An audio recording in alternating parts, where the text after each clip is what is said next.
Kong, the eighth wonder of the world. We all know the story. In the 1930s, a group of actors travelled to a mysterious island known as Skull Island to make a movie about dinosaurs because some dinosaurs lived there. The main lady gets kidnapped by a big, massive ape. They fall in love, they have sex. Well, okay, they don't do that. I was just making that up. But it would have been funny if that did happen. Although it is humanly impossible, and she would have got killed. The ape gets captured, gets taken to New York City. Some smart ass thought it would be a great idea for the ape to be part of a circus act. Kong, the eighth wonder of the world. Is it any wonder he got so pissed off he decided to go on a rampage through the streets of New York, only to kidnap the actress Ann Darrow yet again and climb up to the biggest bloody building in the world at that time? And after that big massive ape engages in an epic battle with aeroplanes, yeah, there's no competition. The aeroplanes win. The ape dies. Everyone cries. Boo-hoo. That is the end of the movie. This game was made to tie in with the release of the 2005 film adaptation of King Kong by the Lord of the Rings director Peter Jackson. So, what did they call it? King Kong the game? Of course they didn't. They called it Peter Jackson's King Kong, the official game of the movie. Jesus Christ, why does the title of this game have to be so friggin' long? All they needed to do was just call it King Kong the game, because everyone at the time of its release would have known all about King Kong, what it was, who he was.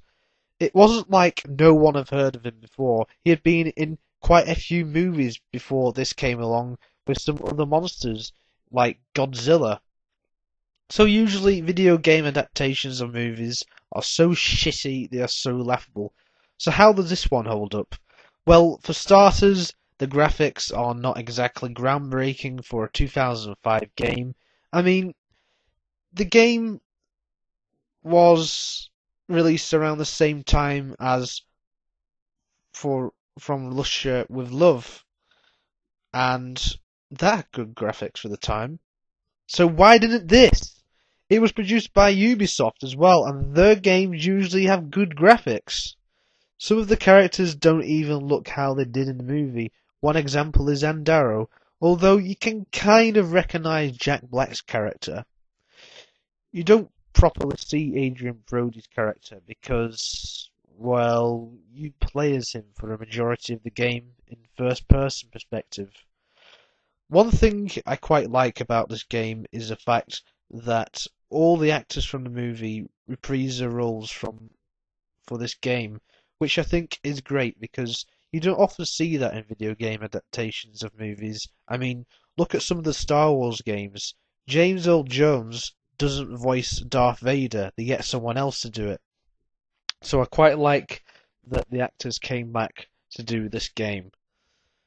Anyway, now on to the main negatives of this game, and there are quite a few.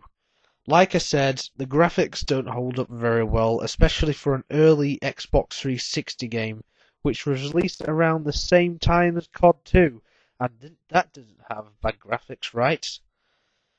Another thing is, the game is so friggin' repetitive.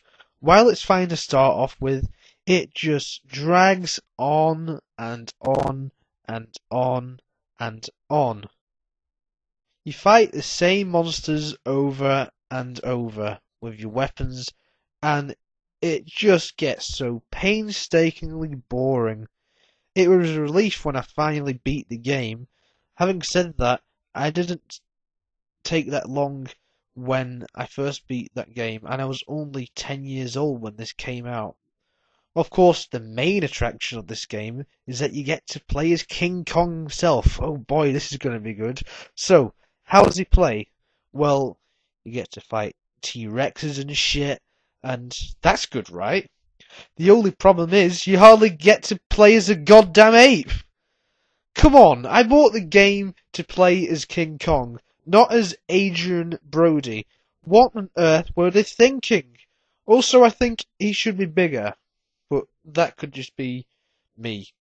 A nice touch they made was the alternative ending when King Kong wins and becomes the King of New York instead of being killed by the airplanes. I like that. The Kong levels are hands down the best thing about this game.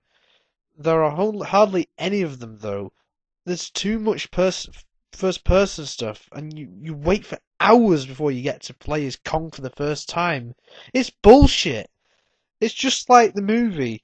You have to wait like over an hour before you get to see the title character for the first time because it's so slow. Just like this game can be so repetitive. What do I think of this game? Well, it did its best to replicate the movie, I can say that, but I recall being disappointed as a 10-year-old boy. I bought the game because I wanted to be King Kong, I wanted to blow shit up, and while you do get to do that, he does not feature enough. I wanted to see him a lot more. He's like in 3 or 4 levels or whatever it is, and there's about 30 levels. Just as I was getting used to playing as Kong, the game ended. What gives? I would have not recommend getting this game because I think it's just a rip-off. Advertising Kong on the front cover and you hardly play as him. It's totally unacceptable. It's like having a Mario game where you don't play as Mario, or even a Zelda game where you don't play as Link. And you know what? That actually happened with that CGI game, Zelda's Adventure. But no one counts that because that was a pile of bullshit. No, I don't think this game is really terrible, but I think that it is false advertising, and that is why I would definitely stay clear because majority of it is pretty much just first person. Well, if you want that, play Call of Duty, play Halo, play the Metroid Prime trilogy. Just avoid this game at all costs because all I wanted to do was play as that goddamn dirty ape.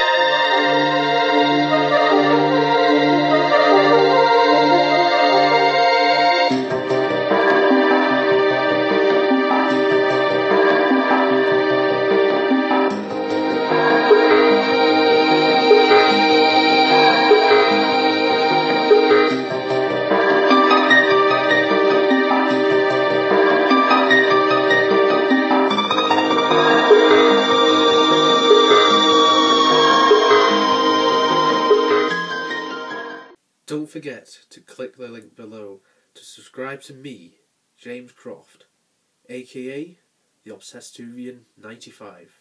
Have a great day.